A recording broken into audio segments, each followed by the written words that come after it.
this video, we want to give you some instruction on preparing for the Menkyo exam. And let me explain that.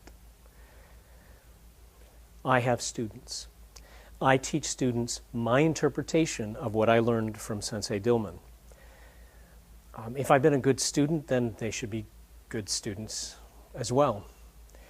But it's likely, almost a certainty, that there are certain elements about what I do and what I teach that maybe how I emphasize it or what I focus on that means there's something missing in their training.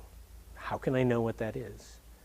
How can they know that they represent not just me and what I teach, but that larger sense of what DKI as a whole teaches? The point of the Menkyo test is to make sure that people who are wearing master rank belts can represent not just their own individual teachers, but represent DKI as a whole, that they have a grasp of the entire breadth and depth of the art. This test is intended to be about competence, not content. So talking a lot is really not particularly useful. It's not bad to occasionally explain something, and don't go into too much detail because the board knows the detail. We don't really want to hear you talk, we want to watch you move. We want to see you do things. We want to see that you have mastery and have control. You will not necessarily have control over who your uke is. The idea is that each candidate brings uke with them, people to serve as attackers. Sometimes there are very specific techniques that you want to demonstrate on a particular person, and you have that person with you so you can show technique X. That is fine. As long as you understand that you only get to do that a few times. You know, you may say, oh, for this technique I really need to demonstrate it on John over there and bring John up. That's cool. But you can't be doing every time the people you brought. You have to be showing mastery by grabbing whoever is there, whoever we send up next. And you will literally hear almost certainly someone on the board saying, next uke.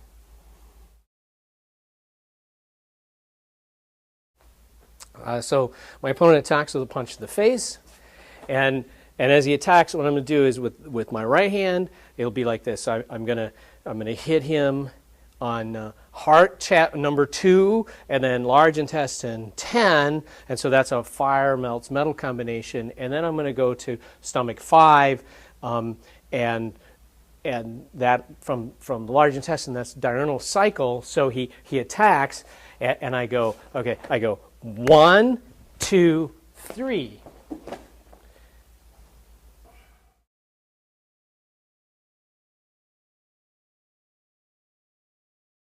Let's start out with the fact that he was punching in a way that nobody punches in real life.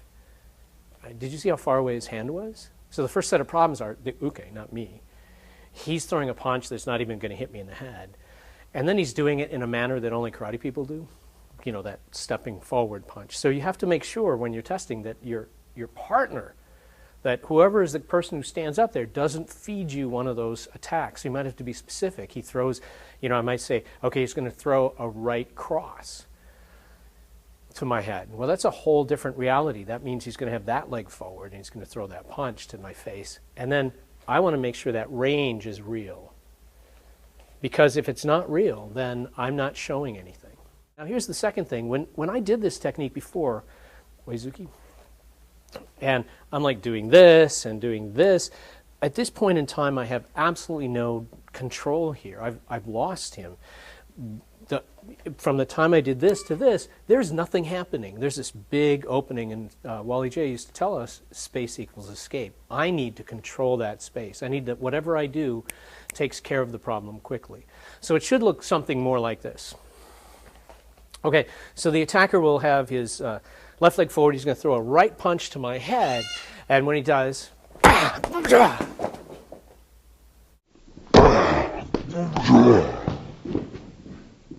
he came with some energy, so I literally moved my head out of the way. I thought we would practice it once. But then it was real, and as soon as I hit, I was moving forward, and if you look, you'll see that my foot actually was engaging this leg. I was coming in and making contact with this leg, so I was controlling the space and moving forward. So you'll notice the control on the first beat. Okay, so my attacker, he reaches, he grabs lapel grab with this hand, and maybe he's threatening a punch. And so what I'm going to do is I'm going to use this technique, and I'm going to hit here on large intestine 10, and lung 1 like this, and that'll be that's yin and yang, and then I'm going to do a kick into the spleen meridian down here at spleen 11, and that's earth, but it's actually unrelated to these two, but it's yin to stomach, and stomach is affected by the large intestine diurnal cycle, and so what I'm doing is I'm coming at stomach from 2 directions, and then I'll finish by striking to stomach 5, okay? So he grabs, and I go,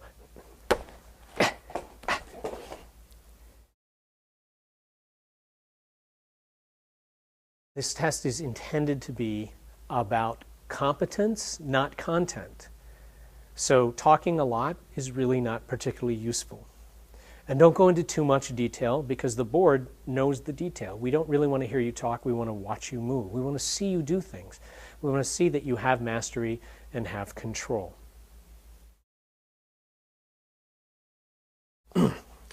My attacker's, he's punching or reaching, either way. I'm going to just hand pass and go into an arm bar, okay? And then you can finish tap pressure point.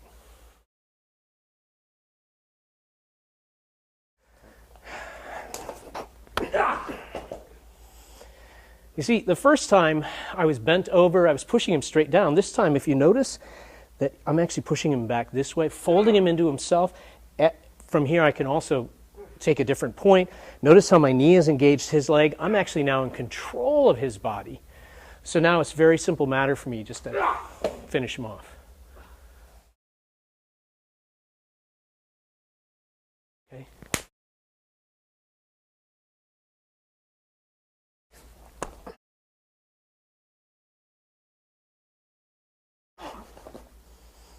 And then you can finish tap pressure point.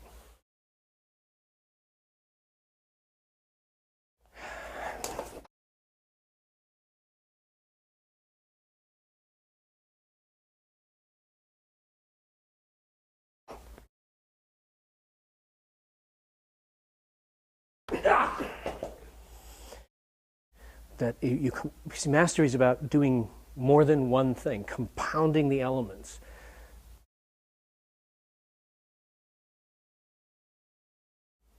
You need to demonstrate that you have integrated Kyushu Jitsu into whatever else it is you do. Okay, in Tai Chi Chuan we have this movement called parting the wild horse's mane. So my opponent, he grabs, and maybe he's throwing a punch, and what I'm going to do is I'm going to hit here on his arm, and I'm going to suppress it, and I'm going to strike to his head. Okay, so he punches.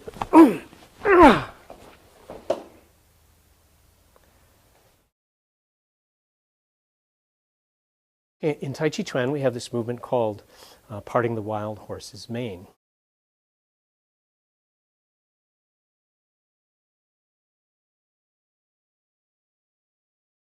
Okay, so he punches.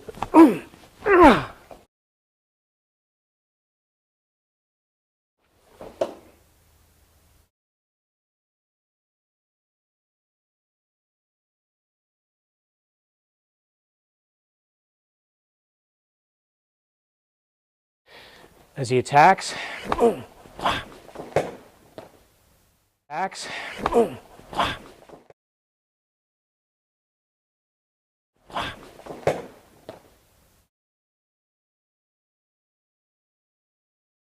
Integration goes both ways.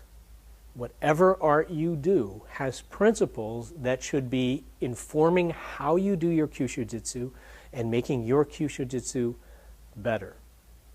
So in Tai Chi Chuan we have a movement called boxing the ears, which is striking triple warmer 17. But if I do this equally, then I get an effect. So if he grabs me and I tap equally, I get an effect and it's good. But it's also double weighted. That's a principle of Tai Chi. Nothing should be double weighted, which means each hand should be a little different in energy. So if I do the same thing and he grabs, but I just a little bit different energy. One hand a little different than the other, not double weighted. That's what happens. We not only want to see integration between whatever art you study and Kyushu Jitsu, so it doesn't seem like Kyushu Jitsu or Tuite Jitsu is a standalone practice. But we also want to see integration into sort of real-world environment. So if, in particular, you have a certain kind of job where you're needing to do stuff, show us how that fits. Occasionally I work in a bar over the holidays where people are drinking and they're getting drunk and I need to ask them to leave. So one of the scenarios is how I ask them to leave and how there's usually a conflict. Okay. So my uke, I'm going to walk up. I'm going to be nice. I'm going to touch him. I'm going to ask him to come out of the bar.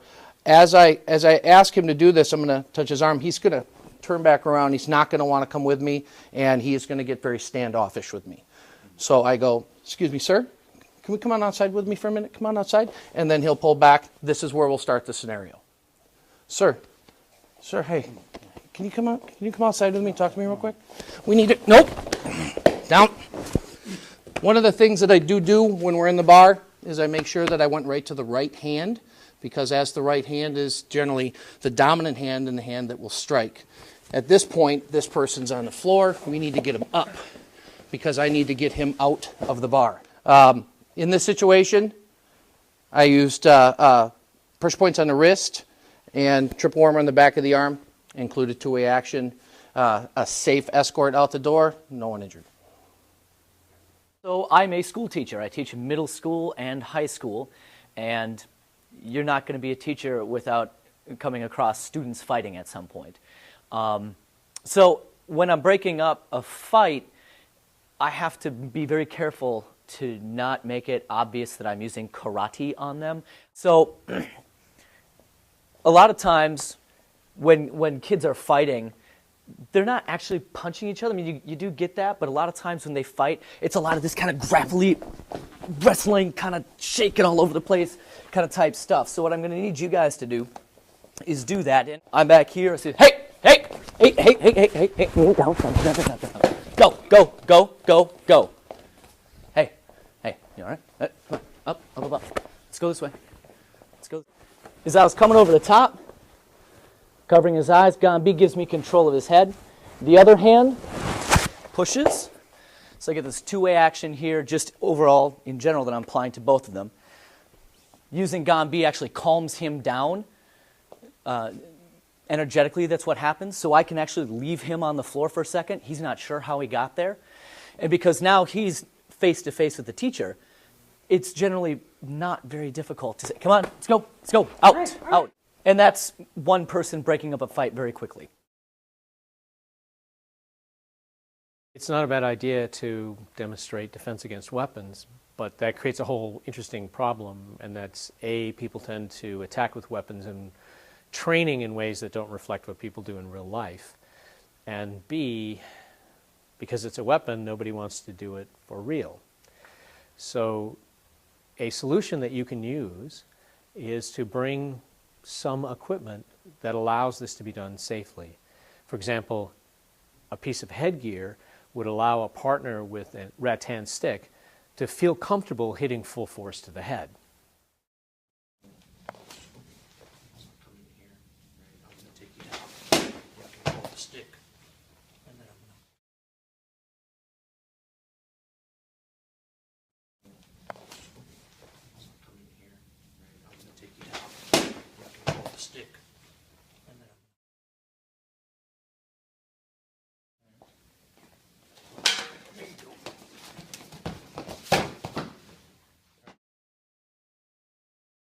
You will probably screw something up. We expect that to happen. There's nothing wrong with that. That's not a problem. It's not screwing something up that's a problem. It's screwing something up and not recovering from it. So if you have to stop and say, wait, let's do that again, then you have failed to understand what mastery is about. If you screw up a technique, you just keep going until you have taken care of your opponent. Then it's okay if you want to redo the technique to get it right. Oops, that's not what I was trying to do. As long as what you did worked, and then you go ahead and do what you were trying to do, what we see then is that you are comfortable in the situation regardless of what the situation is. You're not trapped by your pre-existing expectation of how things are supposed to turn out. That's part of mastery. You may want to show some high-end stuff, knockouts with sound or no-touch techniques. If you're going to do this, I recommend one of two things. Either don't tell us about it, just include it in your technique. In other words, just have the sound in there as part of what you're doing. You might mention in passing that you're using sound and just leave it at that. Or if you want to do a technique where you really want to demonstrate a principle or a concept, and you're saying, okay, now I'm going to use, I'm going to inhale and make this sound and do this, only do like one of those. I mean, that's fine. Think of it as extra credit. If you have otherwise demonstrated mastery for us, and then you do some dazzling technique, that's good. That's extra credit. But if you spend your whole time trying to demonstrate dazzling techniques to us, and we're going to look at you and think, yeah, that's great in a party, but you're not going to be able to do that if you're actually attacked. Or if you walk into a dojo and say, let me show you what Dillman pressure point method is all about. You don't have to knock out your ukes every time. In fact, especially if you're using tuite stuff, if you immediately control your partner, it's that first piece that needs to be fast and hard to gain control. That's plenty, especially when you think about there's 20 minutes of that, and in the course of an hour, your ukes are going to be serving you and at least two other people. That can get hard on them. So we don't really want to be knocking them out all the time. But we do need to see you do a knockout and a revival. So make sure there's at least one really good one of those in there. So that we know that you understand revival technique and that you can do a clean knockout. But for the most part, spend your time on the initial part. Show us that you've got control of the opponent. You can just tap to stagger or daze, and that's sufficient. Please remember when you're doing your revival, not to over-revive people. One of the things that we hate to watch is people do a revival that's more awful than the actual knockout. So in the course of the testing, do not expect to field any questions or comments from the board. Basically, the board's job is to be quiet, to watch, observe, they'll take notes. They'll have a conversation with each other later. So don't expect anyone to ask you a question. Can you recite for us the 9 principles of tuite? Something like that. We're going to be looking to see that you're demonstrating principles of tuite and that it's there, but we're not going to ask you about it. We may or may not have a little checklist and may be going, oh yeah, that's a 5-element strike. Oh yeah, that's yin and yang. You might mention them in passing, but you don't need to go into too much detail. Make sure that your uke, whoever he is or she is at that moment, actually knows what you want them to do. Be very clear about that. Partly this protects them, it protects you. So if they think that they're supposed to give you one thing and you give them, and they give you something else, one of you is probably going to get hurt. Either you because you're surprised and eat the punch to the face that you didn't think was coming, or them because that punch to the face almost hit you and so you come back with something with a lot of energy and hurt them in return. Please remember that hurting an uke is generally not demonstration of mastery. I do not want you to be discouraged if you take the test and don't pass. It's intended to be difficult to pass because people shouldn't just be masters automatically because they hung around long enough. Mastery should mean something real, something like you can actually do it. That's it. You can actually do it. And so don't feel bad if you take the exam and don't pass. You'll have another chance. That's how it works. In fact, there are 2 things that I know from taking board tests and not passing. The first thing is this. I've learned that I never learned anything from a test that I passed. I only learned from the ones I don't pass. And the second thing is, when I finally did pass, I knew that I'd earned it. It wasn't just given to me, that it was real and that it mattered. And I was able to walk around proudly knowing that I was, in fact, a person who had met the standard. This is about meeting standards, about making sure that my students have met the standards. And not just my standards, but the standards for Dillman Karate International as a whole.